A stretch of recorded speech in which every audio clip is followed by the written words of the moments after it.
Bueno, muy buenas tardes, amigas, amigues y amigos, ¿cómo están? Bienvenidos a la cuarta edición, al cuarto capítulo de Vivamos Literae, sí, este espacio de las escuelas medias, obviamente, surgido desde la Biblioteca Héctor Libertela del CEMS, ¿sí? En el cual nos hemos tomado el trabajo de hablar de literatura, de letras, ¿sí? En todo este tiempo hemos estado hablando de poesía y hoy redoblamos la apuesta. ¿Sí? En el cuarto capítulo dijimos, vamos más allá todavía.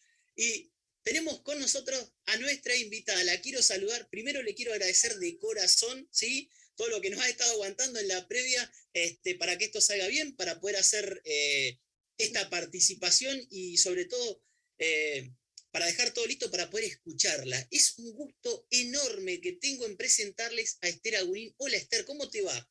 Hola, ¿qué tal, Rodrigo? Muy contenta de estar acá.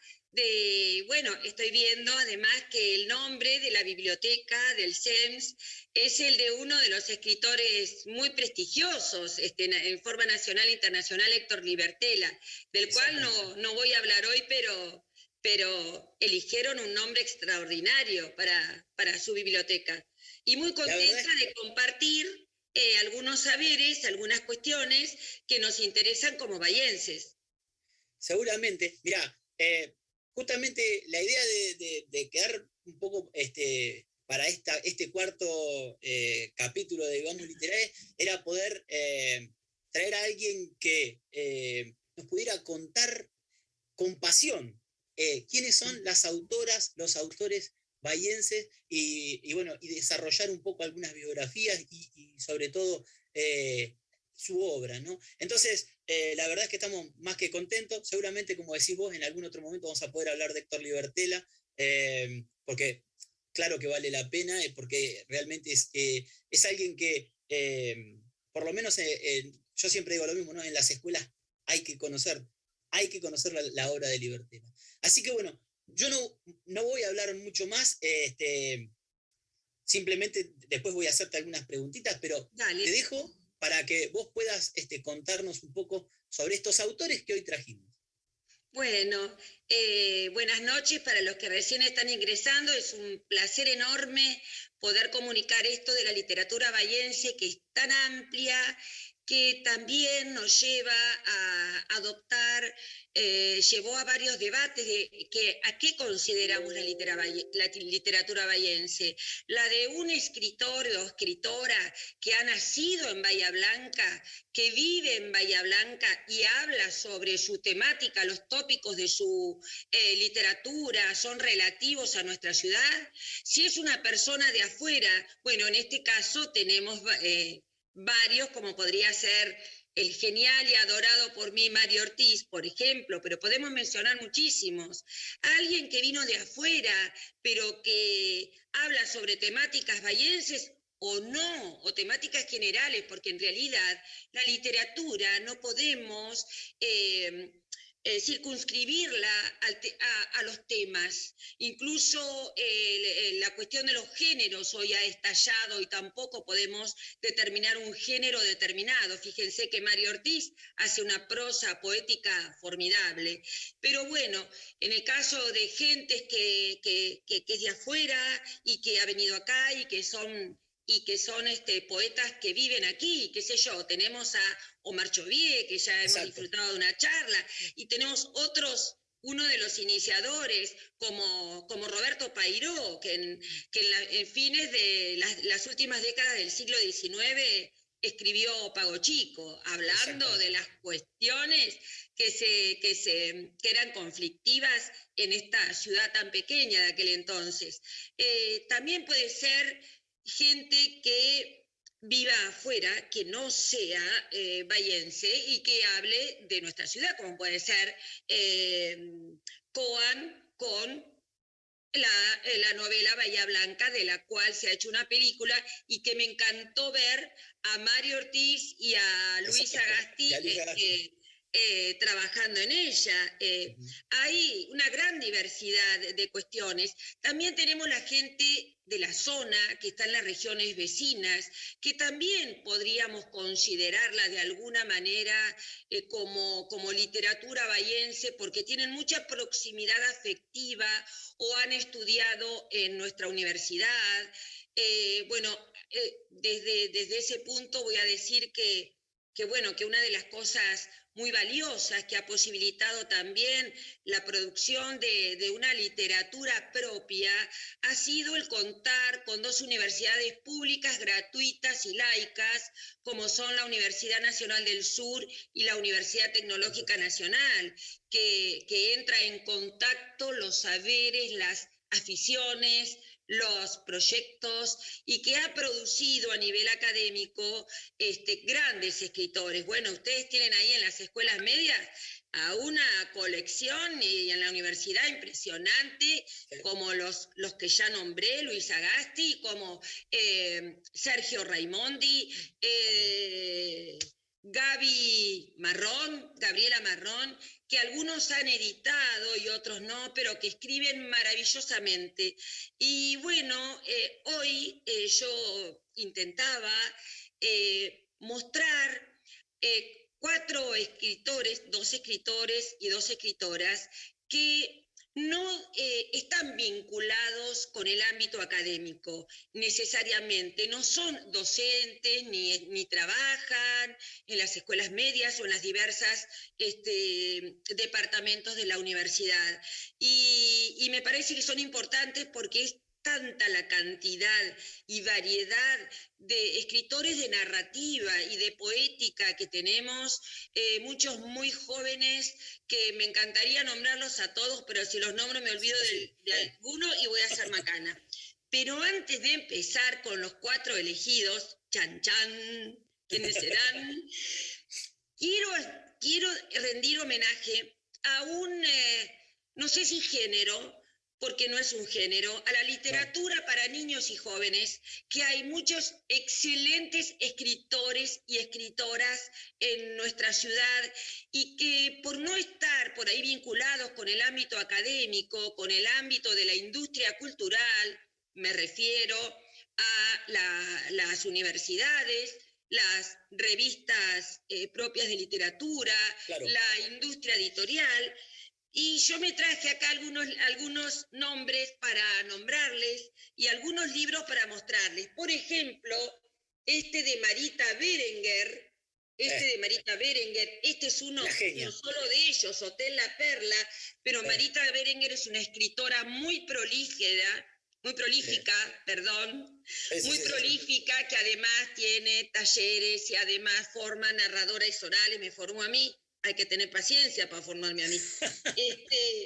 Y después tenemos otra escritora también, todas muy prolíficas, Teresa Prost, que es un amor, fue dirigido hasta hace muy poco el Bayalé, de los cuales, ¿saben qué pasa? Que yo le compro mucho a mis nietos y después me quedo sin para mostrar. Bueno, que escribió, si nos remitimos a la antigua noción de género, sí que Teresa Prost trabajó con varios géneros para niños. Un bosque oscuro y peligroso. Muchos que mi nietita chiquita le encanta. Yo quiero ser valiente como Sauriana y Brontë. Bebesaurio, dejó el chupete, le encantaba a mi nietita, si me está viendo.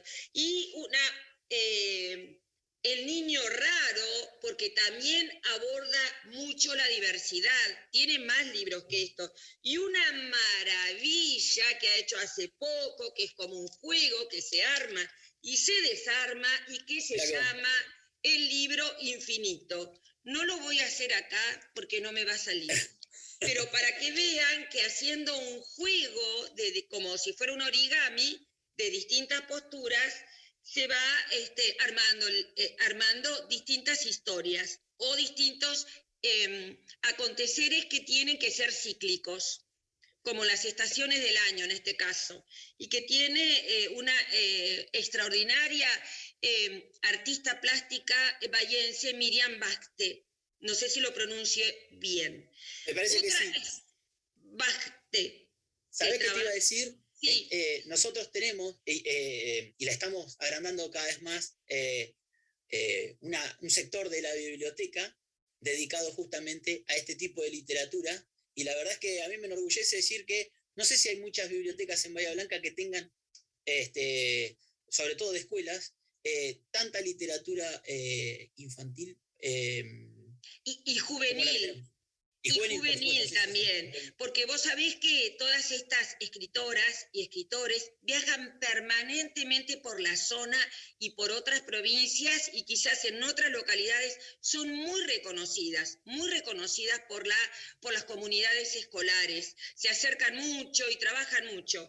Otra gran escritora, yo tengo un solo libro para mostrar, es Lilia García Basterra. Este es para adolescentes, ¿ven? Por ejemplo, pero tiene una cantidad formidable de libros. Ese libro está en la biblioteca. Ay, es divino, es hermoso. Y no me quiero olvidar de ella porque es un amor de persona. Todas son, bueno, yo los amo. Chau. Bueno, y tenemos una chica jovencita que es psicóloga, pero que le gusta escribir, que se llama Lisa Porcelli Piusi. Y este es uno de sus tantos libros, Peligro de Extinción, y este es para adolescentes. ¿Sí? Sí, y es la colección Y después, otros que no me quiero olvidar, pero no tengo sus libros porque por ahí los tengo, yo saco mucho de las bibliotecas, de la de ustedes las uso, uy, uy, uy, ya me conocen. De los que no tengo son de Laura Bonavita, una profesora en letras también egresada de la UNS, que trabaja mucho en superior y en la Escuela Técnica 2, y tiene unos libros para adolescentes de terror que son unas maravillas, de leyendas urbanas. Son varios los libros y te digo, para trabajar en el SEMS con los adolescentes son fabulosos. Buenísimo. Laura Bonavita. Después no nos podemos olvidar de Roberta Yanamico, que además de para grandes, de ser una gran artista de la música, tiene muchos libros para niños y además hizo adaptaciones de los cuentos clásicos en las distintas geografías de nuestro país. Muy interesante para ver. Y por último tengo anotado a Horacio Alba, el único. Te lo iba a decir, te lo iba a nombrar. Hombre entre tantas mujeres. El autor de Pulpino. Yo le digo Pulpino a mi hijo. Sí. De él no tengo, porque yo te cuento, tengo una colección de libros, pero no tengo todos los que necesitaba para hoy, en realidad. Bueno, está bien. si te parece, empezamos con nuestro cuarteto elegido. Exacto. En forma totalmente arbitraria por mí. Y les digo por qué. No solo porque me encantan todos los autores y autoras bahienses y bahiensas, sino porque no tienen contacto con la academia, porque me vi los links que me mandó Rodrigo, y bueno, estuvo Omar Chovié, estuvo Eva Murari y estuvo Marcelo Díaz, ¿verdad? Díaz, exacto. Entonces, que son relacionados con la academia, con la Universidad del Sur, y me pareció que era un buen momento para hablar de otros escritores. Son todos nacidos en Bahía Blanca, todos, y que tienen una escritura formidable y quizá no lo suficientemente conocida. Ahora les voy a empiezo con el primero, Rodrigo, ¿puedo poner? Vamos a decirle a Ariel, vamos a empezar con el primero, ¿sí? Con el primero. Así que, sí, cuando quieras compartir pantalla. A ver, ustedes esperen, porque yo tengo que... Ahí está. Esperen. Guillermo Martínez, ahí está. ¿Está bien ahí? Yo me corro un cachito. Estamos bien, ahí está bien. Bueno, está perfecto. Yo les quería, genial Ariel, como te salió, genial. Tenemos un equipo acá que apoya, que es maravilloso. Bueno, uno de los emblemas, realmente es un emblema de la literatura bahiense, que vive en Buenos Aires, pero es conocido en todo el mundo y cuyos libros fueron traducidos a muchos idiomas, es Guillermo Martínez, que nació en 1962, que vive desde 1911 85 en Buenos Aires, que es doctor en ciencias matemáticas. En realidad él se recibió acá y luego fue a hacer el doctorado a Buenos Aires y luego para un postdoctorado residió 2 años en Oxford, Gran Bretaña. Y en realidad Oxford está en el Reino Unido, porque Gran Bretaña son... Exactamente. Vamos a ponerle su nombre. Y algunos de sus libros se han hecho películas. Sabemos que el lenguaje cinematográfico es distinto del lenguaje literario, pero lo que tengo que hacer notar es la importancia que tienen para lectores de otras artes el basarse, adaptar o adecuar una obra literaria para realizar en un lenguaje fílmico. Entonces tenemos el libro de cuentos excepcional Infierno Grande, el que da título a ese libro. Yo creo que Excelente. Es un cuento imprescindible, imprescindible, bueno. Infierno Grande, ese libro y ese cuento en particular. Después tiene muchas novelas, como Acerca de Roederer, La mujer del maestro, Crímenes imperceptibles, que fue la que dio lugar a la película Los crímenes de Oxford, La fórmula de la inmortalidad, La muerte lenta de Luciana B. Yo también tuve una novia bisexual, Una felicidad repulsiva, que es de cuentos, una madre protectora, que dio lugar a la película, no me acuerdo ahora, que hace 1 o 2 años, creo que justo antes de la pandemia Sí, yo tampoco salió. Te voy a decir el título de la película, no lo recuerdo. No me acuerdo. El hijo, creo que se llama, El hijo. Impresionantemente bien actuada, creo que por Furriel.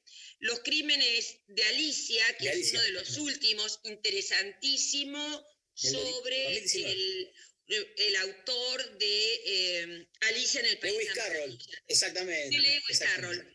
Pero es una vuelta, ahora voy a contar la característica. Y tiene también ensayos, como ven, Borges y las matemáticas, Gödel para todos. Además, bueno, ahora que ya todos vieron, voy a cerrar un poquito, así nos podemos ver un poquito más grandotes. Bueno, perfecto.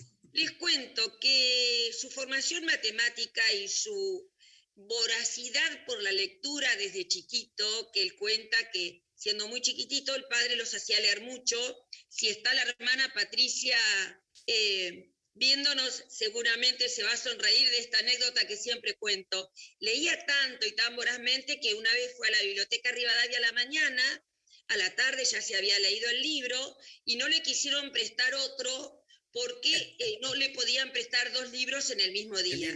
Bueno, es un lector de una voracidad, de un conocimiento, de una excelencia, de una erudición filosófica, matemática, impresionante.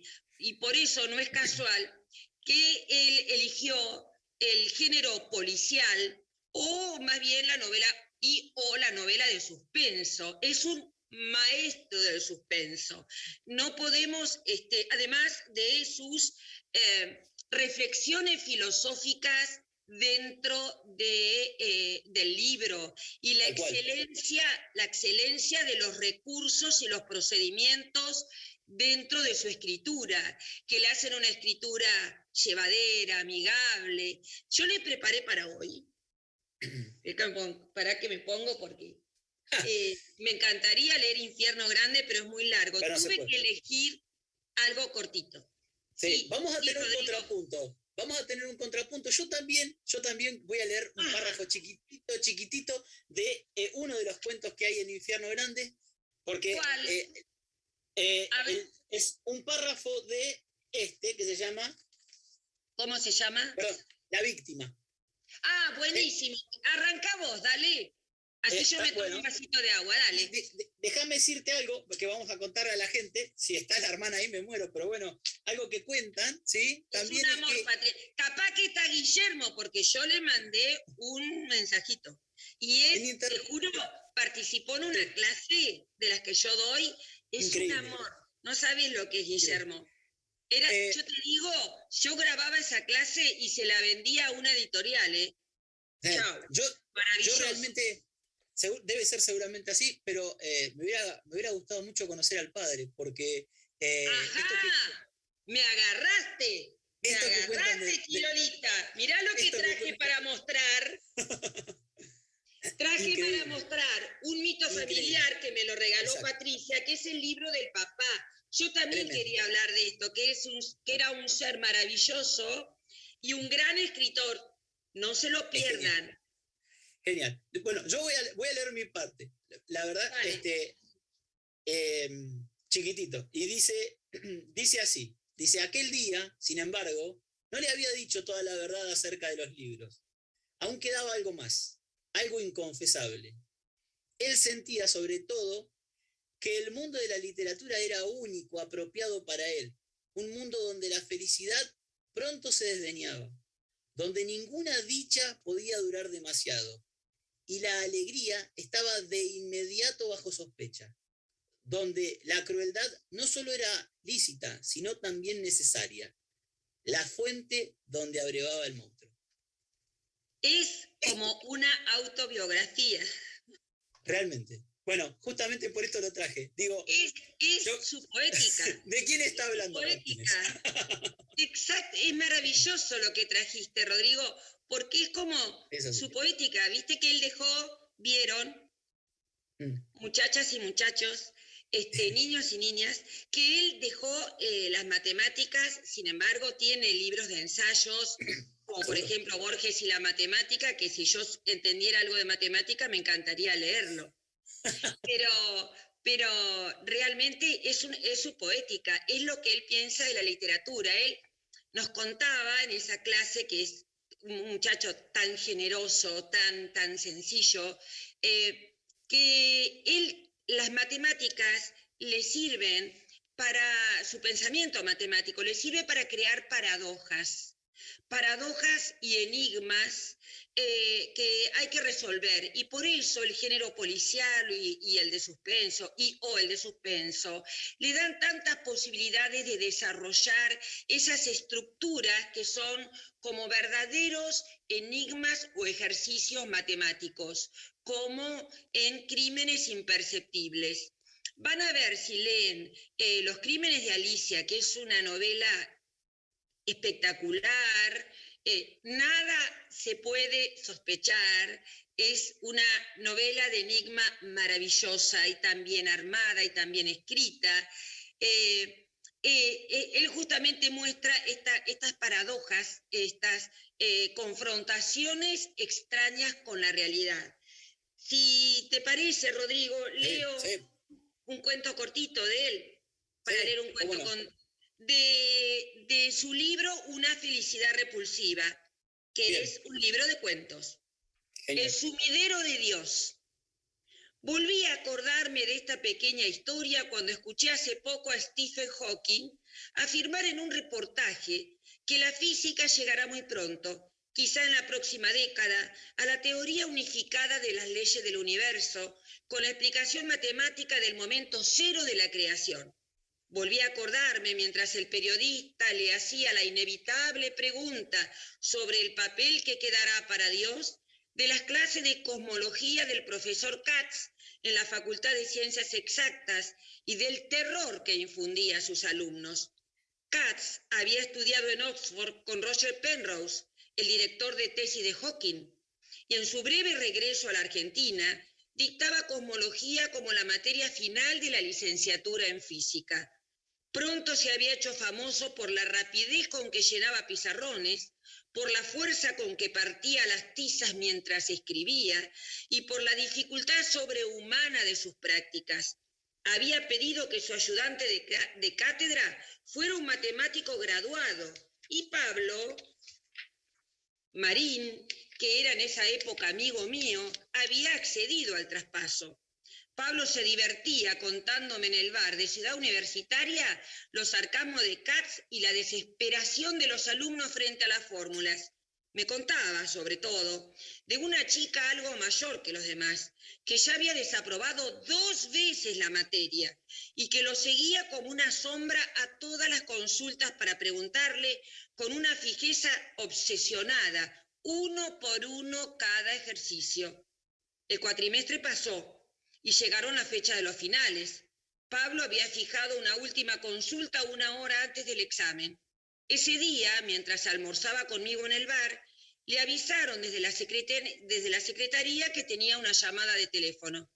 Bajó de mudado. La que había sido su novia histórica estaba de paso por Buenos Aires y quería volver a verlo. Me pidió que fuera en 15 minutos hasta el aula del examen para avisarle a sus alumnos que no daría la clase y salió a grandes trancos hacia la parada de colectivos. Pedí otro café, dejé pasar el cuarto de hora y fui hasta el aula.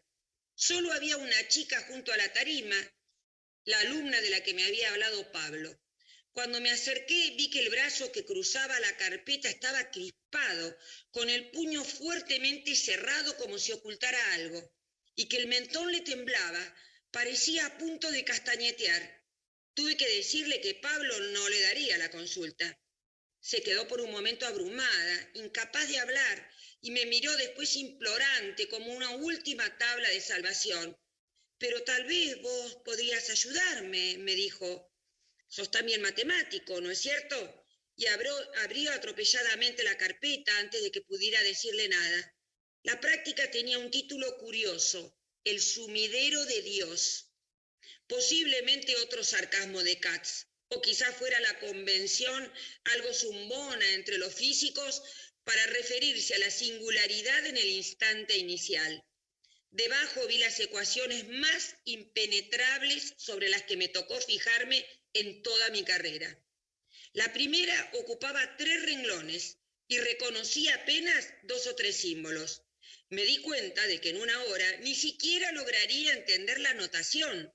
Volví a alzar la vista y ella advirtió antes de que le dijera nada, que su última esperanza se había desvanecido.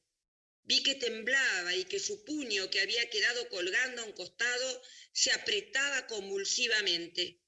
Me quedé por un instante petrificado. Desde ese puño, por la juntura de los dedos, se formaba un hilo de sangre que empezaba a gotear en silencio al piso sin que la chica pareciera advertirlo. Extendí la mano para aferrarle la muñeca y antes de que pudiera retirarla, le abrí con mi otra mano los dedos.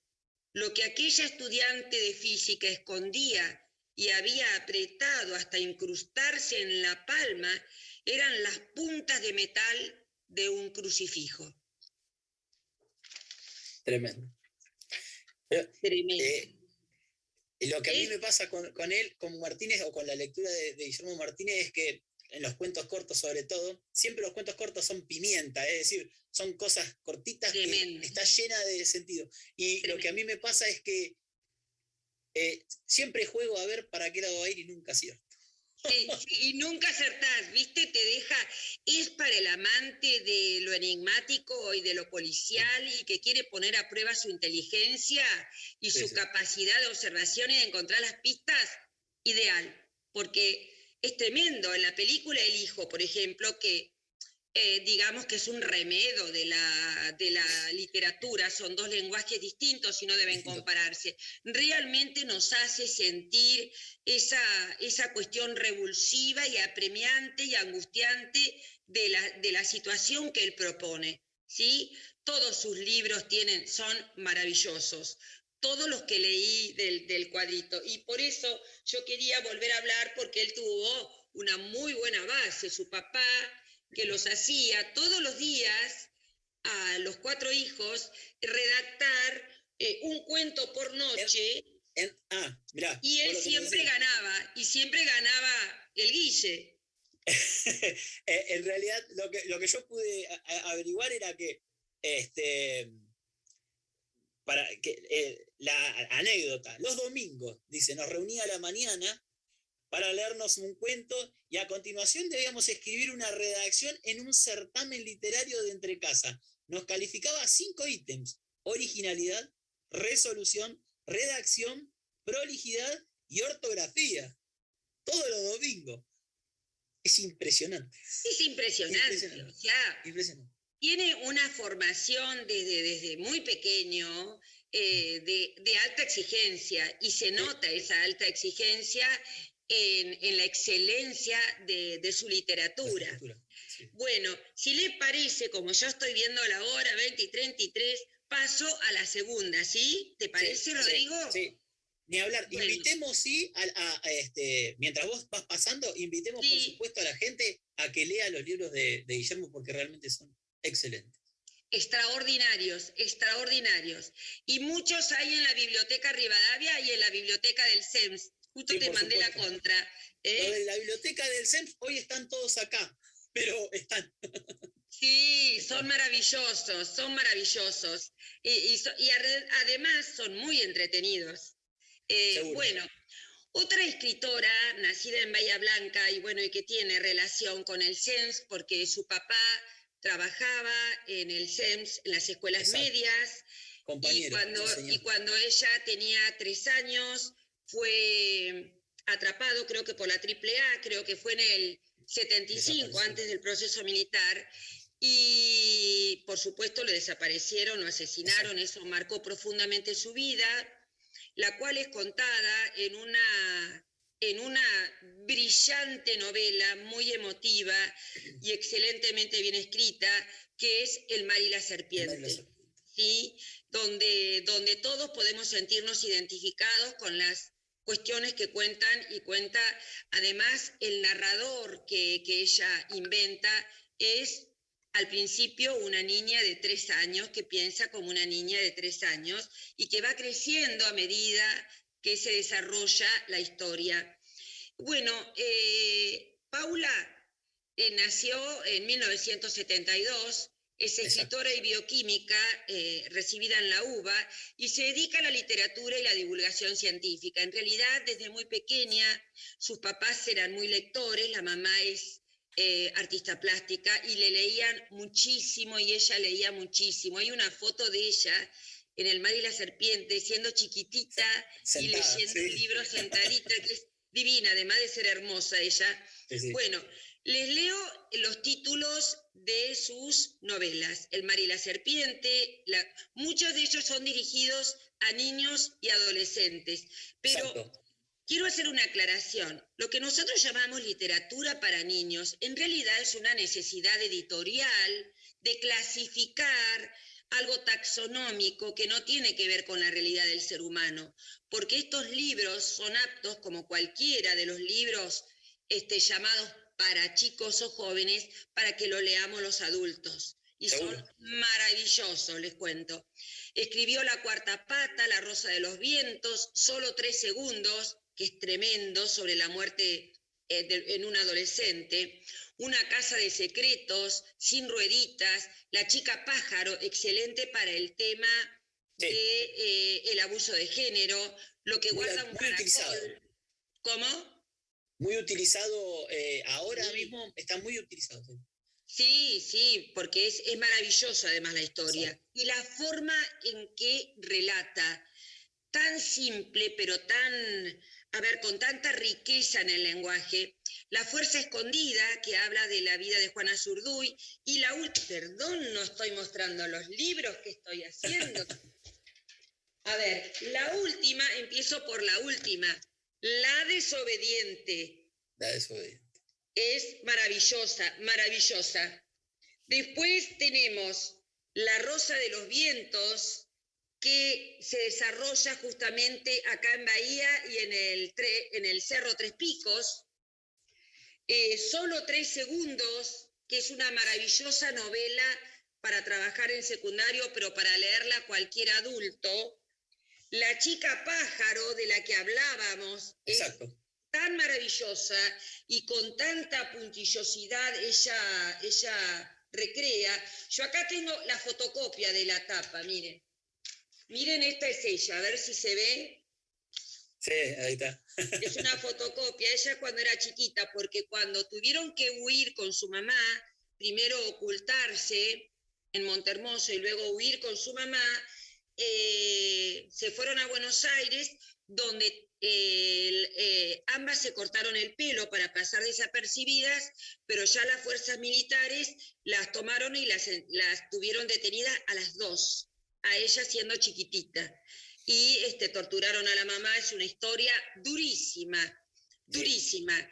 Y ella también hay una cuestión que ella, si bien, como es bioquímica, si bien abandonó el ejercicio de la bioquímica, se dedica a escribir y producir libros de educación científica.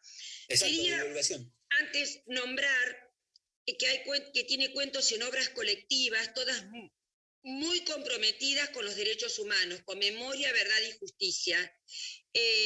Por ejemplo, Cuando los ojos se cierran, Justicia, en el libro Una mañana de julio, Memoria ilustrada 2012, Manuel no es Superman, que es bellísimo, en un libro que no pueden dejar de leer, que es Quién soy, relatos sobre identidad, nietos y reencuentros, Corazón colibrí, en el libro Susurros, que cuenta el viejo, y En el asiento de tu silla, en el libro 10 en un barco. Y libro de divulgación científica tiene Desde el azul del cielo y Ciencia y superhéroes. Tiene más, pero yo anoté estos dos nada más. Y lo importante es que ella dirige la colección de comunicación científica en la Universidad de Buenos Aires, en la editorial Eudeva. Y trabaja mucho con alguien que conocerán mucho de Canal Encuentro, que es Diego Golombek, que también produce muchos libros científicos para chicos. Por ejemplo, los de asquerosología, que son una maravilla. Y traje para... Sí, Rodrigo. No, iba a decirte que la colección se llama ¿Querés saber? Así se llama la colección de divulgación. Sí, ya el nombre es performático, nos invita, ya el nombre de la colección nos invita a leer. ¿Querés saber? Exactamente. ¿Qué querés saber? Sí.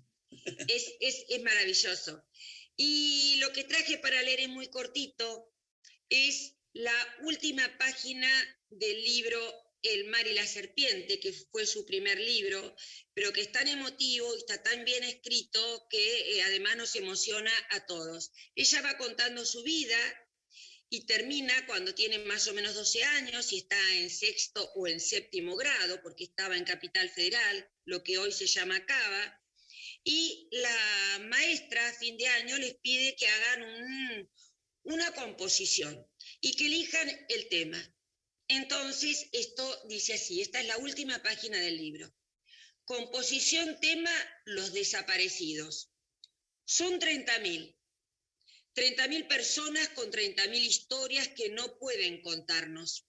Tal vez una de ellas sería hoy mi profesor de geografía o de música, o el chofer del colectivo que tomo a la mañana, o quizás el señor de bigotes y ojeras que me cruzo en el subte cuando vuelvo a mi casa. Tal vez.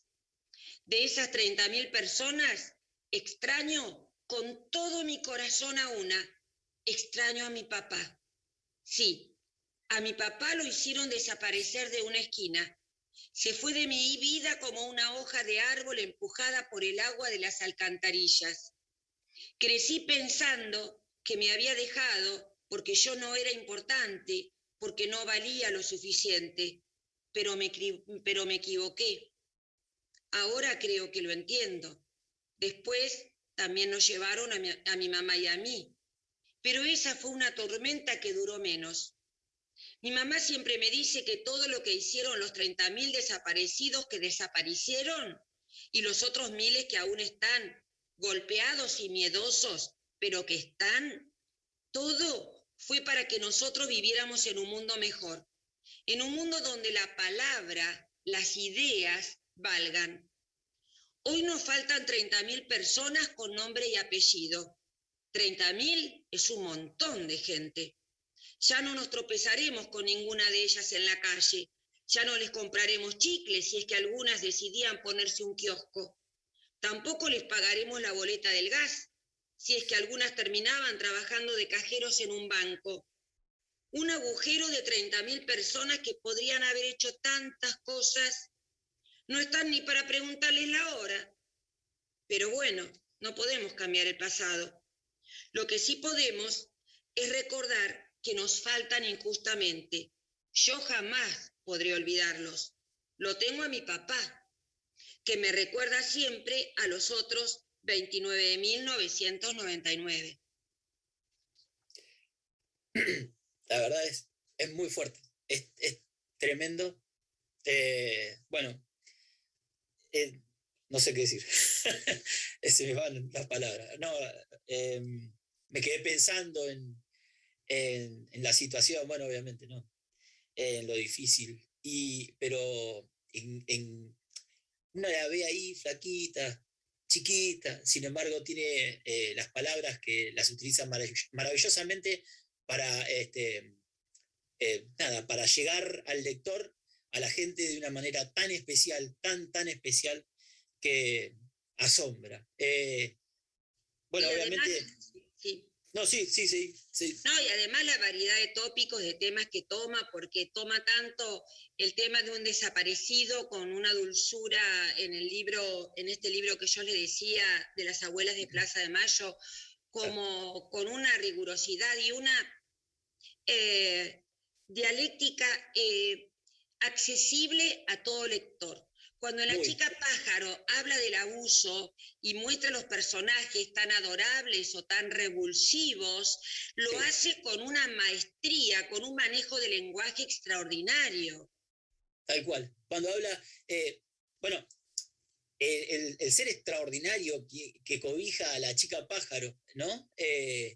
Esa persona que ya vivió su vida y que ha tenido miedo y que le han pasado un montón de cosas y que va por la vida como caminando, ¿no?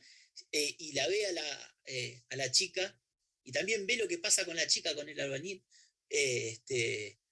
todo lo que se genera, ¿no? Claro. Lo cuenta de una forma tan sutil. eh, Y, y a la y vez tan amorosa, y a la vez tan sí, amorosa, porque mirá, en una historia tan dura como hablar de la violencia, del abuso mm, sexual, que de la que es víctima no solamente ella, sino su mamá, que es tremenda la historia, cómo con otra persona pueden hacer un amor sano, un amor puro, un amor sin violencia, y seguro. cómo rescata la solidaridad. Ella tiene, a pesar de su historia personal tan dura, tiene un mensaje muy esperanzador, Sí, muy sí, esperanzador. En solo 3 segundos que habla de unos chicos del secundario, de quinto año, que van se reúnen en una casa para un cumpleaños y luego vuelven un grupo en un fitito y se matan todos. ¿Cómo toma el tema de la muerte, no del suicidio, de la muerte en un accidente para los compañeros de la escuela? ¿Cómo trabajan? Cómo se trabaja el duelo, ¿no? En boca de distintos personajes. Es un libro maravilloso, toca temas crudísimos, reales, pero con una dulzura maravillosa, sí, ¿no? sí, realmente es así, es cierto, es así.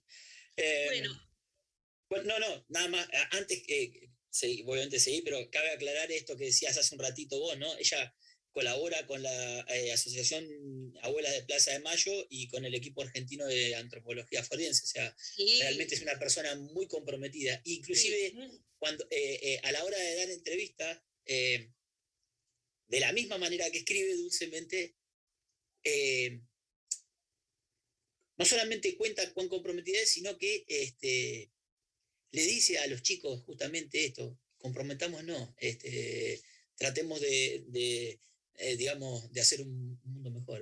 un mundo Realmente mejor. muy bueno.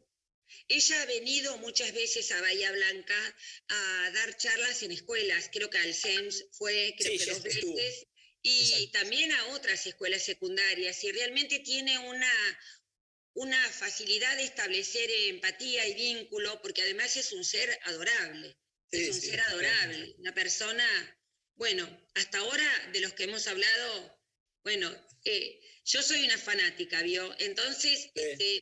yo me enamoro de todos los escritores y escritoras. Vamos a hablar ahora de... Antes que digas Sí, nada, bueno, estos dos, yo te cuento lo que me pasó aquí. Estos dos son los más conocidos. Los que ya sí, pasamos son los dos más conocidos. ahí está. Ahora voy Ahora, a Chan empezar a Chan, conocer. espera que me quiera hacer caso. Ah, ahí me Te, hizo te- caso. te Ahí quiero me hizo caso. agradecer, te quiero agradecer de antemano, porque obviamente para preparar esto, yo tuve que leer un poco, ¿sí? Y conocí todos escritores realmente entrañables. Ay, son entrañables. Mira, les cuento de Elsa Calceta, que es mi amiga y la amo así, de una. Ella es licenciada en letras, estudió de grande como yo, no tan grande como yo, un poco más chica que yo era, tiene 5 hijas, yo tengo 4 hijas, mirá, cuántas proximidades.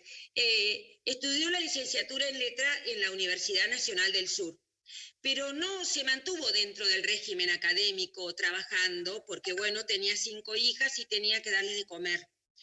Es escritora, yo ahora les voy a mostrar los muchísimos libros que tiene, y es coordinadora de talleres no literarios, sino de escritura literaria. Antes se llamaban literarios porque es una persona tan generosa y tan talentosa que tiene muchísimos alumnos que la adoran, y ahora estaba en este momento en su taller. No sé si ya habrá podido salir y verme y vernos. Hace más de 30 años.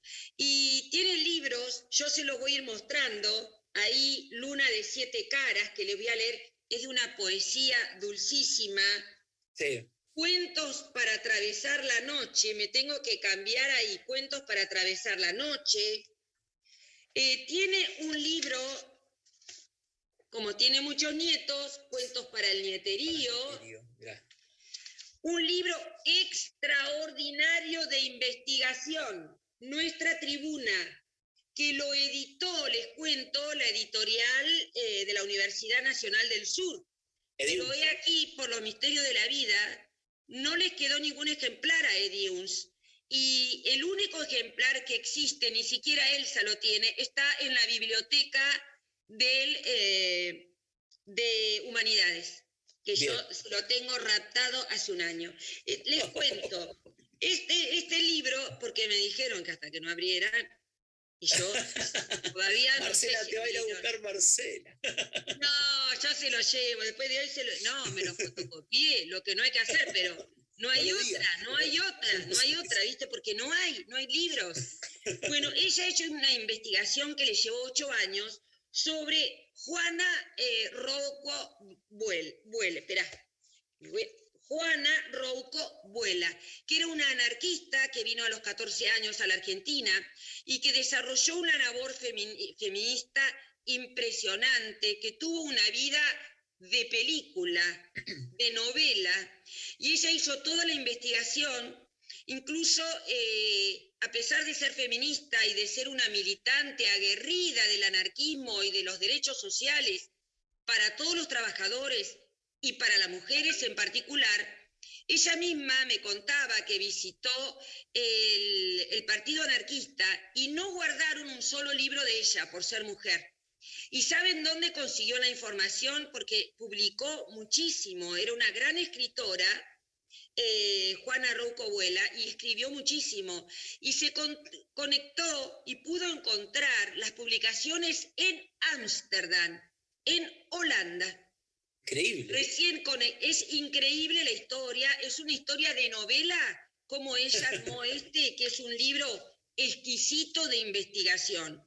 Y con este libro se hizo una película argentina que durante el principio de la pandemia se distribuyó en las redes y en el festival en el FILBA de Buenos Aires, que se llama Juana, que por favor se las recomiendo ver, y en las que aparece mi amiga Elsa, también la entrevistan, porque como es un documental de una directora argentina joven, muy talentosa, y se hizo esa película que realmente se basaron en este libro para hacerla.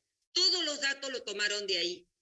Es maravilloso, por eso les digo que es una escritora de poemas, de narrativa, de investigación, y en su taller literario, todos los años, la pandemia le perturbó un poco y tuvo que hacer en forma grabada, en video.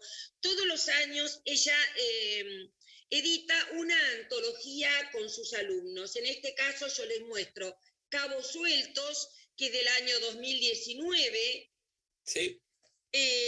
Letras Claras, se ve ahí, ¿no? Ahí me estoy poniendo sí. para que no me dé. letras Ahí se claras ve. del año 2017. ¿Querés Y abrir la bueno, pantalla? ¿cómo? Si Saco, querés poner, claro. Si te saco, pones ya más está, grande, ahí, ya ahora te está. van a ver más. Bueno, entonces mi idea era leerles un cuento que es maravilloso, tiene unos cuentos y unos poemas, esperen que yo me los señalé, de cuentos Dale. para atravesar la noche, genial. Se llama Federica Montoya. Mirá, si no te molesta, antes de que empieces a leer, yo te voy a leer un par de saludos, porque ya tenemos saludos, de cómo es esto. Bueno, primero que nada, mandó saludos Irene Prenasi, ¿sí? Seguramente es gente que vos ¡Ay, conocés. mi vida! Somos narradoras con ella, Gracielita. Qué buena dice, qué buena invitada, Esther, una profesora genial. Después, Gigi Volpe dice, Ay, una gran alegría escucharte, Esther. ¿Sí? Gigi es un amor. Bueno, obviamente. Son mis alumnitas, che. Mandó saludos Mariana Después Killer, les por pago. supuesto, Kilner. Mariana Kilner, por supuesto, manda Mi saludos. hija, es mi hija. Exacto. Me está viendo Excelente, desde Río Negro. Bueno, Sofía Vignau también aplaude. ¡Ay, mi nieta! Che, mis hijas, 3 de mis hijas se recibieron en la Universidad Nacional del Sur. Perdón que lo reitere, gratuita, pública y laica. Y otra, como todavía no había, se recibió en La Plata porque todavía no había medicina. Exacto. ¿No? Acá. Estuvimos investigando un poquito. Algunas cosas estuvimos investigando. ¡Ay, mi vida, bueno, Sofi, te mando un beso! Te manda saludos también. Agus y Martín. Mirá, sí. Para que esto se diera, la persona que propuso y me dijo, contactala a Esther, fue esta persona que ahora manda saludos, ¿sí? Alexandra Continancia dice, qué lindo verlos y escucharlos, así que le manda saludos. ¡Ay, mi vida! Es un amor, que es bibliotecaria del CEMS. Se pudrió de verme la cara pidiendo libros imposibles y fue alumna de uno de mis cursos de literatura bahiense, justamente. Exacto. Porque le interesó. Después me manda Livia Sotelo, dice la chica pájaro y el mar la serpiente, súper movilizantes, gracias Esther. Emil Hernández dice excelente narradora. Bueno, y también después de Mariana apareció la hermana, Luciana, y dice Luciana, felicitaciones y aplaude. ¿Sí? Así. Ahí ven a la loca de la madre, hablando y hablando sin parar. Bueno y apareció Miriam Wagner, ¿sí? Que bueno, nos felicita, dice entrevista para escuchar más de una vez. Y bueno, y Gigi Volpe dice, mis primeros garabatos escritos los hice con Elsa Calceta, mujer adorable. Así que, bueno, por ahora esta gente nos saludó, ¿sí? Así que ahora continúa vos. Yo lo único que quería decir también es mostrar, acá se ve, esto que se llama Voces de la Memoria, también tiene a Elsa Calceta como protagonista. Ay, es que es un ser adorable, es un ser adorable. Federica Montoya. Federica Montoya, harta de escuchar sandeces, prometió no hablar en tanto no tuviera algo importante que decir. Su decisión convulsionó a sus vecinos. Era inconcebible que permaneciera callada, mucho menos tratándose de una mujer. Por lo tanto, le dieron 2 o 3 días para cambiar de idea. Contradiciendo todos los pronósticos, pasó una semana, un mes, un año, y Federica no dijo ni una sola palabra.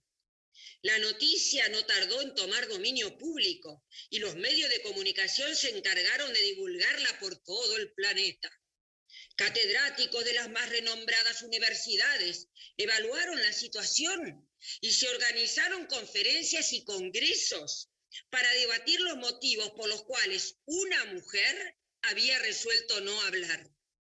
Infructuosos debates dejaron al mundo dividido en 2 corrientes, los montoyitas y los antimontoyitas. Como los intelectuales encuentran siempre la solución a todos los problemas, tuvieron una brillante idea: preguntarle a Federica por qué había dejado de hablar. Sin perder tiempo, organizaron un encuentro para que la mujer expusiera al mundo sus motivaciones. Pensaron que el lugar más adecuado era el pueblo de Federica, que después del evento Fue conocido con el nombre de Doctora Federica Montoya. Por tratarse de una población muy pequeña, el único recinto adecuado fue el estadio de fútbol. Cientos de obreros techaron el lugar y cubrieron la superficie con lujosas alfombras y butacas. Se levantó una plataforma donde la oradora daría su discurso, y para recibir a la numerosa concurrencia se construyeron hoteles, un aeropuerto, se repararon las vías de ferrocarril y se remodeló la estación de trenes. El acontecimiento atrajo a las figuras más relevantes de Occidente y Oriente. El día convenido arribaron por tierra y aire las personalidades más célebres de la ciencia y el arte. Intérpretes de todas las lenguas se prepararon para traducir en simultáneo las palabras de la oradora. Cámaras y micrófonos se alistaron para captar el inolvidable momento. Llegó el gran día.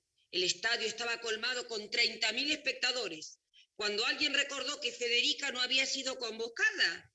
Como los intelectuales son gente de soluciones rápidas, escogieron una comitiva para invitar a la mujer. Llegaron hasta el domicilio de Federica una doctora en sociología, un doctor en química y un doctor en ciencias exactas.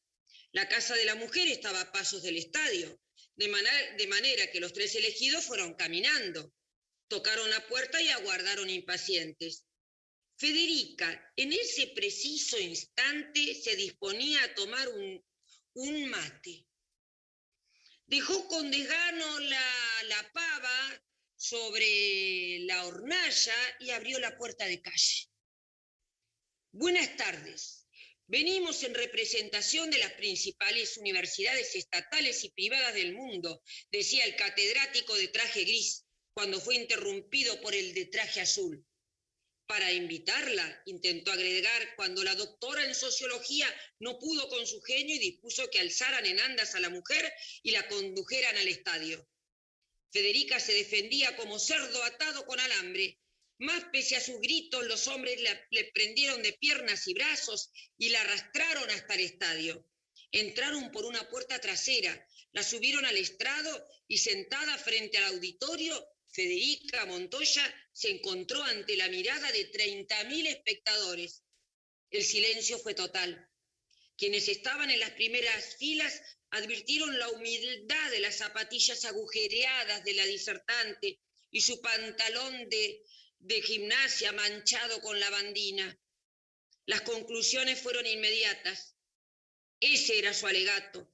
La mujer con su indumentaria denunciaba el hambre, la marginación y la injusticia, productos de la soberbia y la codicia, concluyendo que mientras un solo niño muriera de hambre, debería evitarse el lujo. Las damas escondieron anillos y collares, en tanto los varones ocultaron los broches de sus corbatas y sus preciosos gemelos. Como Federica permanecía callada, el maestro de ceremonias, en un gesto de solidaridad, se quitó el moño de raso y, acercando los micrófonos a la oradora, rogó que comenzara su exposición. El mundo, distinguida doctora, espera su palabra. Tenga bien exponer los motivos por los que ha dejado de hablar.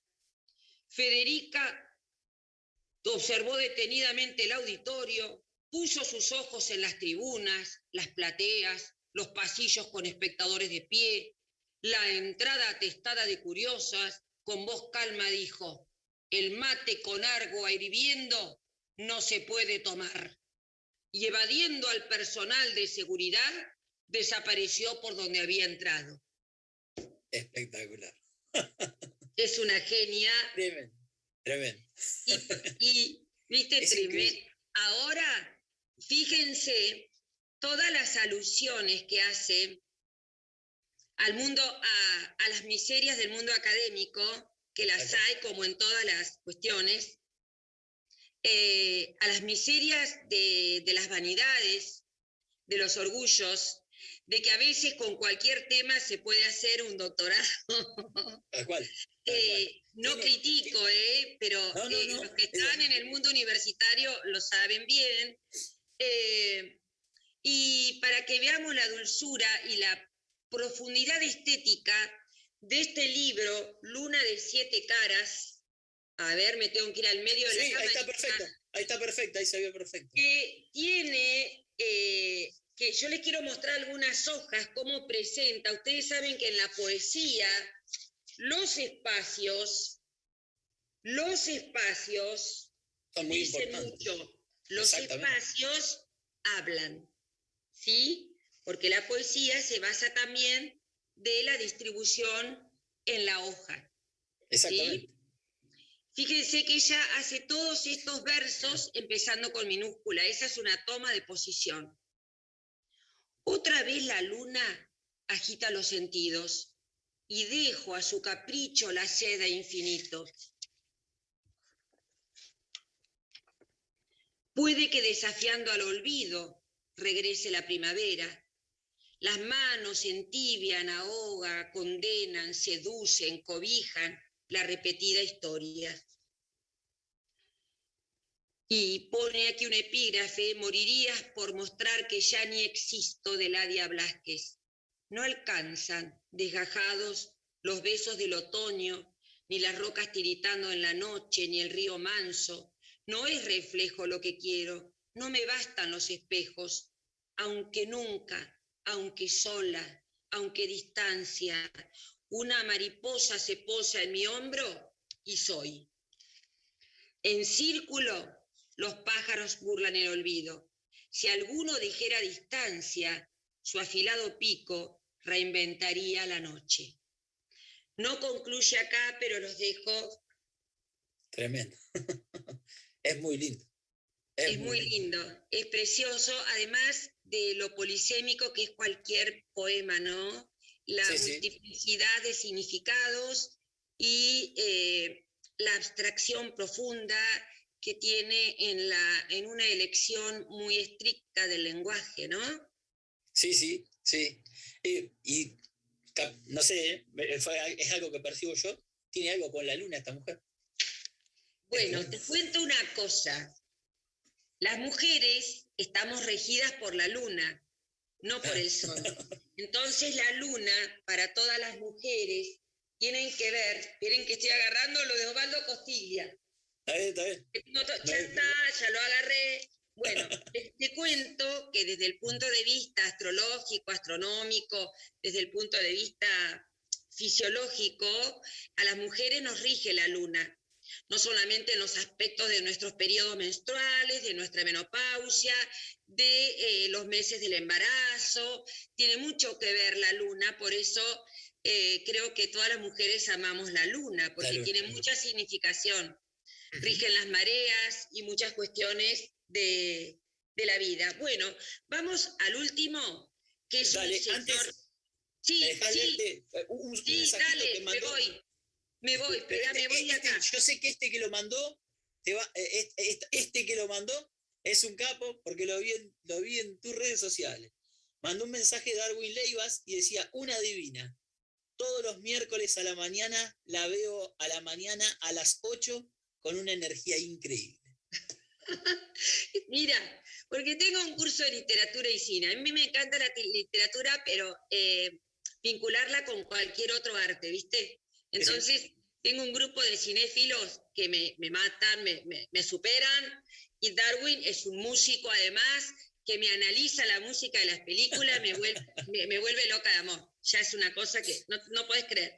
Y como tengo esos cursos a las 8, imagínate, no estoy con los pelos parados, ¿eh? Pero viste, es un tema a las 8 de la mañana estar con 30 personas en el Zoom. Bueno, por último, porque viste cómo estamos yendo bien con el horario, Rodrigo, ¿eh? Sí, venimos bastante bien, sí. Bastante bien, ¿eh? Bastante bien. Que le teníamos miedo. Esperá que... Yo no le tenía fe. Pará, acá estoy. Ahí está. Esperá cómo me corro, a ver, porque salió entero. No, estás perfecto, ¿eh? Ahí estás perfecto. Claro, pero yo no puedo leer ahí. Yo me corro abajo. Bien. Bueno, bien. Osvaldo Costilla, como ven ahí en la foto, es un señor mayor. Es un señor grande que tiene más de 80 años, que es un ser maravilloso, con una historia increíble, un ser muy solidario, muy generoso, muy comprometido desde el punto de vista social, con una increíble producción poética. con todos los escritores y escritoras que hemos visto hoy son gente que tienen una biblioteca en la cabeza, que ha leído mucho, que ha vivido mucho y que por eso esa es una condición indispensable para un buen escritor, haber leído mucho. Si no, Sí, finish. sí, ni hablar. Si no, Corín Tellado. Los que son de mi edad me van a entender. Y toda la lectura es ideológica. Toda la escritura y toda producción artística es ideológica y es política, en el sentido de la polis, del sujeto social que somos, de que vivimos en sociedad. No me refiero a partidismo, y toda es ideológica en el sentido de que todos tenemos una cosmovisión de la realidad, de la vida. Todos, y los escritores y escritoras nacen y viven en un mundo real, en un determinado contexto histórico, antropológico, económico, político, social, que los influye. Bueno, les cuento del maravilloso Osvaldo Costiglia, que ojalá me haya visto el mensaje y esté viendo, porque es un ser maravilloso, generoso, muy amigo de Mario Ortiz, y yo lo he visitado y he charlado con él, es un gusto. Nació en Bahía Blanca en 1940, o sea que ahora tiene 82. 81 años, exacto. Mirá, ya me estaba pasando de año. Es de la generación de la Segunda Guerra Mundial, para tomar una referencia internacional, o de la generación que asistió al nacimiento del peronismo para una nacional.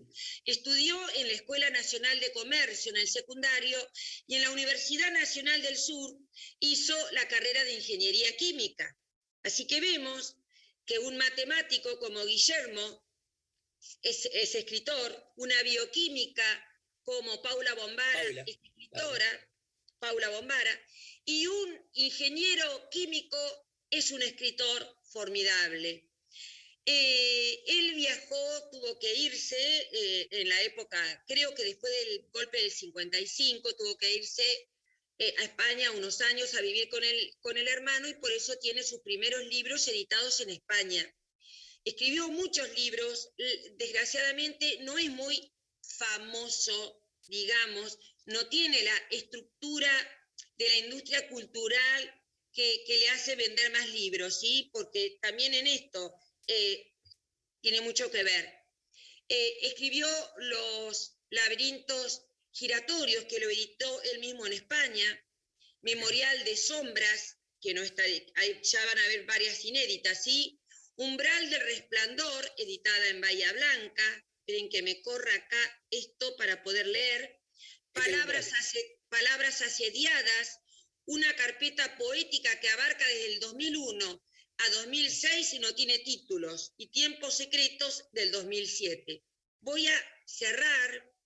Este escritor, que tiene una poesía muy erudita, muy de una densidad de lenguaje muy desarrollada y muy admirable. ¿Puedo decir algo? Sí. Mientras vos buscás, me llamó la atención, bueno, primero que nada, esto que vos decías de las carpetas, él hace antología, él tiene su antología de otros autores escrita a mano. Es decir, él transcribe, tiene una actitud, no de otra época, digo, pero sí es un artesanato impresionante, ¿no? Transcribir lo que a mí me gustó, lo transcribo y lo tengo. Eso por un lado. Esas antologías deben ser hermosísimas, ¿no? Maravillosas.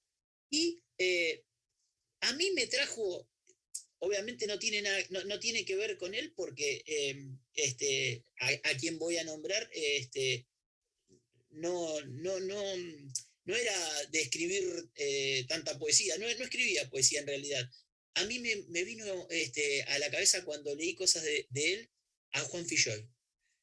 Me vino así como, realmente, es alguien, o sea, es maravilloso ver cómo maneja el lenguaje, por ejemplo.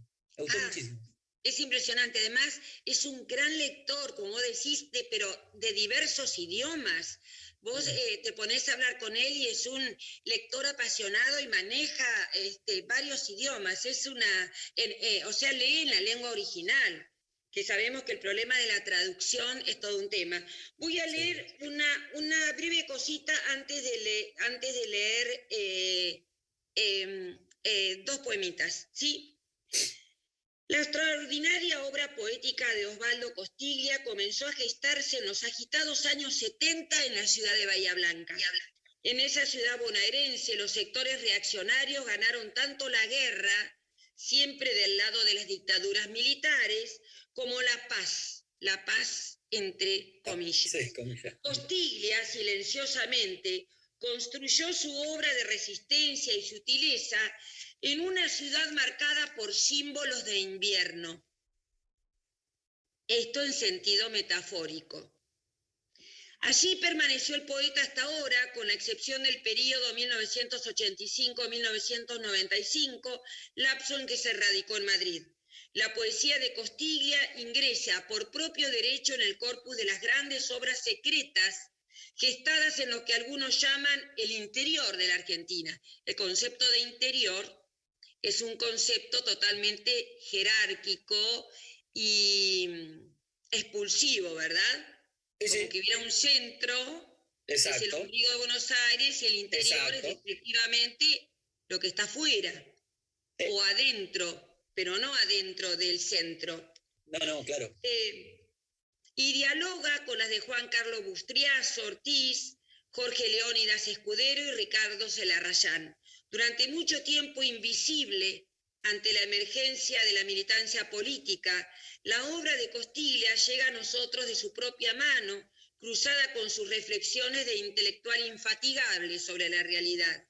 Hablar con él es beber sabiduría.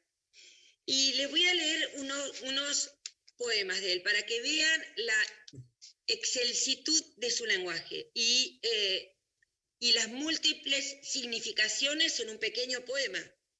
Lana secreta. Trasquilada salió cuando fue por ella, humilde oveja, balando en el corral nocturno. Pero tu voz balaba, un bé condigno con la pudrición del mundo. Tenías un presagio de degollaciones. No debías haber sido oveja.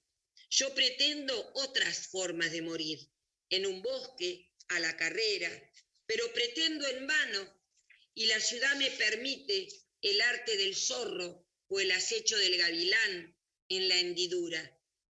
Algo así es mejor que ese maldito corral de balidos bajo la pezuña acéfala de los pastores de este mundo.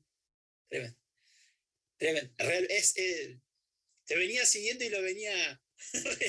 Es de una crítica social, pero espeluznante. Sí, y en la última oración va toda la puñalada junta. Todo. Es impresionante. Realmente sí. Es impresionante. Sí. Y así como escribe esto, yo también había traído algo para compartirles de él, para que lo encuentro acá. Dale. Que se llama Patria Barrosa. Ay, sí, dale. ¿Por qué lo traje? Lo traje porque, bueno, justamente él aquí trae un lugar de Bahía Blanca que es muy significativo y que se ha vuelto cada vez más significativo a medida que pasó el tiempo. Dice, Balneario Maldonado, 1945. Aquí estoy, tan cerca, tan lejos. Cangrejales del Maldonado. Infancia deshacida en la pulga gris del tiempo. Saturadas de sal, las piernitas hundiéndose en aquella módica ciénaga, bajo cielos que me trae mi padre cada verano obstinadamente, de la suya sin fondo, de la que no vendrá. Es hermoso. Y además, lo que decís vos con respecto a la significación, ¿no? La subjetividad al palo, diríamos. Es el recuerdo tan hermoso y tan lleno de metáforas y de imágenes acerca de su infancia, cuando existía el cangrejal, antes de ser apoderado por las plantas del polo petroquímico que nos han Sí, sí. quitado la cercanía de una ciudad al lado del mar, nos han quitado el mar. Yo te invito a que vengas a Cerri si querés, que acá todavía tenemos cangrejal. Ah, bueno, bueno. Voy a leer, a ver, esperen un cachito. Sí, sí. Estado de cosas. Es cortita. Estado de Sí, sí. cosas. Me refugio en la desnudez, como si fuera el buen salvaje de Rousseau que no soy. Pero hay que tener en cuenta que la filosofía es ardua y el sudor precede a su rigor mortis. Está la ciencia y sus amaneceres que anochecen, por lo general antes de tiempo, con su vena matemática que solo aporta indiferencia. A la literatura la corroe la desdicha. Si pasamos del sillón al patio de ruido, y la poesía, bueno, la poesía se escribe a veces. Genial.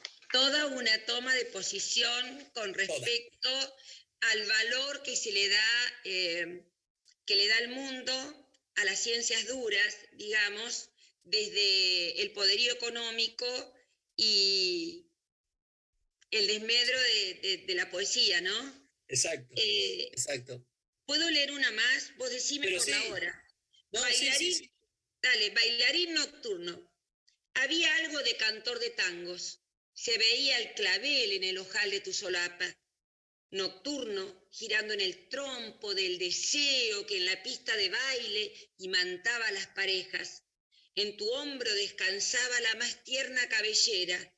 Y para mí, que preguntaba quién fue el raro bicho que te dijo, che, cuitado, qué memoria heredarás, milongueando de charol esta noche, solo ahora podrías responder que un 2x4 no es el 8 sino el infinito, efímero de una danza entre caireles y bombillas apagadas. Mismamente un ciego que aporrea las paredes, dando vueltas y vueltas, solo, en su danzar con una pareja, ida hace ya demasiado tiempo. Qué arrabalero. Bueno, ni hablar, ¿no? Obviamente está hablando de tango, Tristísimo, pero tristísimo como el que da la vuelta de un amor perdido, ¿no? tal cual. Qué Tal cual. tremendo. Sí. Bueno, son las 21:20, Rodrigo. Son Vos mandás. 21:20. Realmente, yo creo, la gente que está de ese lado, bueno, que todavía sigue estando. Mirá, te digo, Claudia Padilla dice, querida Esther, qué alegría volver a escucharte, espectacular, hermoso, lo que otrora el famoso cangrejo. Bueno, yo, obviamente, palabras de agradecimientos como tengo a montones, te lo he dicho desde que empezamos. Siempre hago algún tipo de preguntas, pero más allá de preguntar alguna que otra cuestión que tenga que ver con literatura, me parece que como para ir cerrando, me gustaría hacerte, bueno, la primera pregunta es, ¿desde cuándo te acompaña tan apasionadamente la literatura? Bueno, yo La creo lectura. que desde que era chiquita me encantaba, pero vengo de una familia extremadamente humilde y no tenía la posibilidad. Entonces, salvo lo que nos daban en la escuela, además en aquella época, imagínense que yo nací en el 52, tengo 69 años, vivía en Merlo, provincia de Buenos Aires, éramos muy pobres, como diría Olmedo, y las escuelas no tenían todavía esta cuestión de las bibliotecas ni nada, sino unos pocos libros, con la idea de la literatura moral y de valores, y que tenía que servir para algo, sobre todo para sacar sustantivos y adjetivos, pero me encantó la literatura desde siempre, y siendo adolescente también, bebiendo desesperadamente lo que tenía en el colegio secundario. Y bueno, y después me fui a vivir a Río Gallegos, había empezado a estudiar psicología en la UBA, me casé muy joven, a los 18, y bueno, trabajé toda la vida en la enseñanza primaria durante 35 años, y leía todo lo que podía, sobre todo de noche, porque con 4 nenes chiquitas, y doble turno y alumnos particulares, mucho trabajo, no me daba mucho tiempo, pero hacía lo que podía con una voracidad insaciable y con muchas imposibilidades. Cuando falleció mi marido, que yo tenía 49 años, al año siguiente ingresé enamorada a la Universidad Nacional del Sur y bueno, ahí he tenido profesores extraordinarios, grandes escritores como Mario Ortiz, Sergio Raimondi, que me olvidé, invítame, no a Sergio Raimondi y a Mario, por favor. Omar Chovier, todos han sido, todos eran más jovencitos que yo era la única jovata entre todos los chicos, imagínate. Y ese fue un momento de placer incalculable de poder, yo trabajaba, era directora de escuelas, yo seguía trabajando todo el día. Y eh, eh, leía y sigo haciéndolo hasta cualquier hora de la noche y todo el día y vorazmente, y fue para mí el momento más placentero de mi vida ir a la universidad. Lo comencé a los 50, 51 casi, y lo terminé a los 58. Y fue un momento que recuerdo de una felicidad enorme por poder leer sin límites. Y desde entonces, bueno, imagínate, me leo todo. Ojalá. Y me Yo creo que encanta. No me alcanza la biblioteca, che, para hacerme socia, ni los descuentos del Banco Provincia. Todo. es que realmente es, o sea, realmente es así. Me apasiona la literatura, pero en su vínculo con todo lo social, con las ciencias sociales y las ciencias humanas en general. En todo hay literatura y Seguro. en la matemática también. Mirá la maravilla que hizo Guillermo Martínez de la matemática. Son verdaderos teoremas sus novelas. Eso es cierto. Y uno cuando encuentra el placer de la... Chau. Está perdidamente enamorado, es así. Sí, ¿viste cuando encontrás el deseo? Yo encontré el deseo en la literatura. Y además que conocí gente tan amorosa. Hace poquito falleció Susana Escabuso, ¿no? Que fue profesora mía. Una adorable persona, gente que he tenido todos mis profesores y profesoras, que yo los amaba a todos, además de los que nombré, que Norma Corotti, qué sé yo, Gaby, que era una niña, Mariela, se me va a ir el apellido porque el alemán y el italiano me vienen acá. Mariela, ay, que es tan famosa, que ahora es una actriz tan famosa, Mariela Rígano, todos ellos, Sandro, ahora no me voy a acordar el apellido, ¿ves? Todos ellos de todas las áreas. Diana Rivas, cuando hice la licenciatura, que es de Historia del Arte, una gente tan maravillosa conocí, que además del placer de la lectura, era el placer del contacto, no solamente del intercambio de conocimientos, sino un contacto amoroso de ese intercambio de saberes. Eso fue para mí la universidad.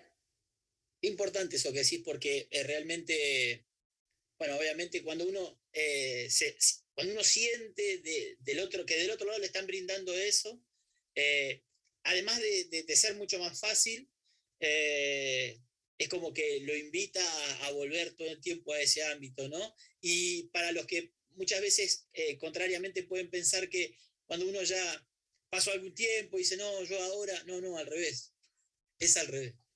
Es al revés. El placer que siente un adulto cuando puede estudiar, yo, bueno, por problemas de trabajo, de muchos hijos, de necesidades económicas y de que, bueno, quedé sola en casa, fue un placer para mí indescriptible la universidad. Yo era feliz de estar sentada con mis 50 y pico de años y escuchar 2 horas de clase era para mí la felicidad más enorme que me pudo haber tocado en la vida. Y bueno, he tenido profesores como Florio, bueno, es incontable, no quiero olvidarme de ninguno porque han sido todos y todas tan maravillosos, además tan generosos, que es increíble. Esto pasa en humanidades, no sé cómo será en otras carreras, no sé. Esto era Es en muy letras, ¿eh? Humanidades Aclaro. especiales, ¿sí? Es así. Aclaremos, dijo Lemo, esto es en letras. Exactamente.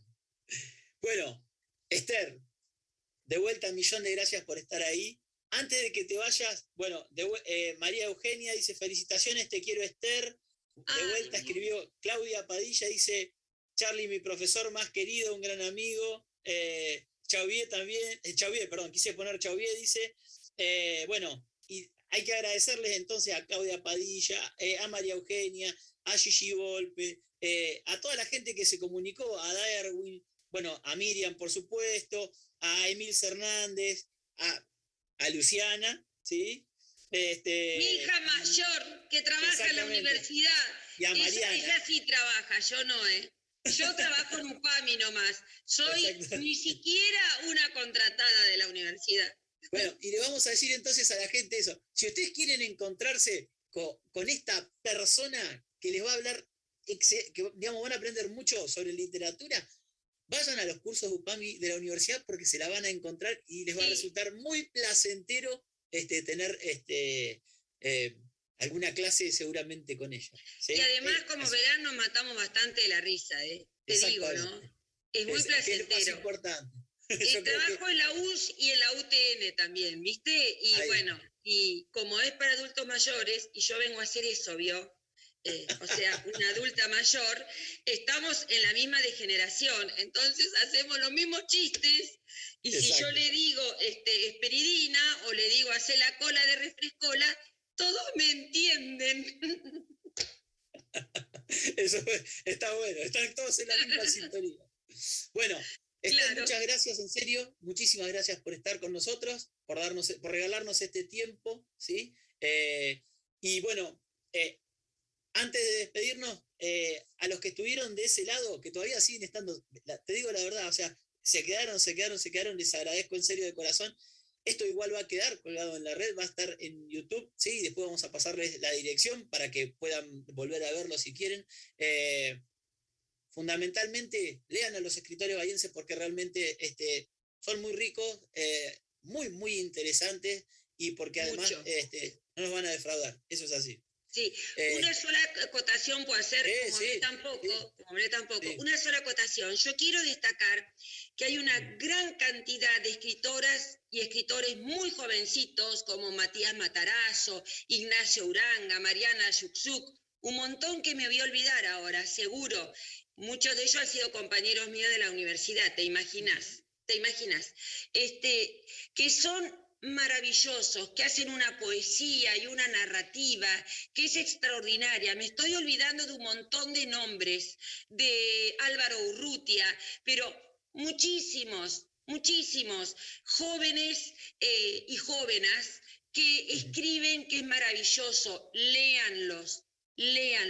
Es una juventud que muchos provienen, como Álvaro, de la filosofía, Matías ha sido compañero mío de letras, Matías Matarazzo, Mariana Yuxuk también, ya creo que está viviendo en La Plata.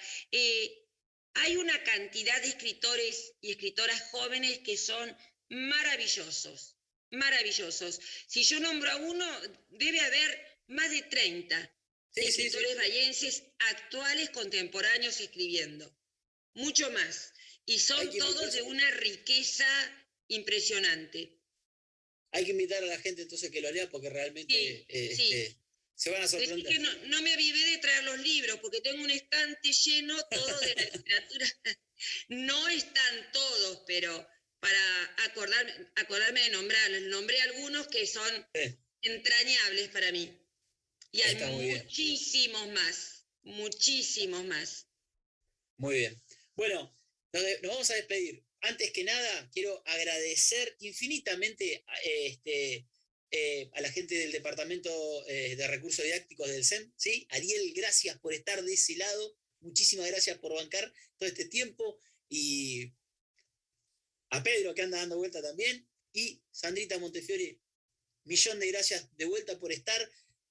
Hicieron un equipo genial, realmente siempre estuvieron a la altura de las circunstancias y a mí me enorgullece trabajar con gente así. Así que muchísimas gracias. Bueno, esto fue Vivamos Literae. Gracias, Esther Agunín, y nos vemos cuando nos veamos de vuelta, como decimos siempre. Sí, Así que, sí. ¿nos vamos saludando? Nos vamos saludando. Y esta es una idea maravillosa que han tenido, ¿eh? De hacer este Bueno, programa. Bueno, muchas gracias. beso. Muchas Chao, gracias por haberme gracias en invitado. serio. Muchas gracias. Bueno, muchas gracias.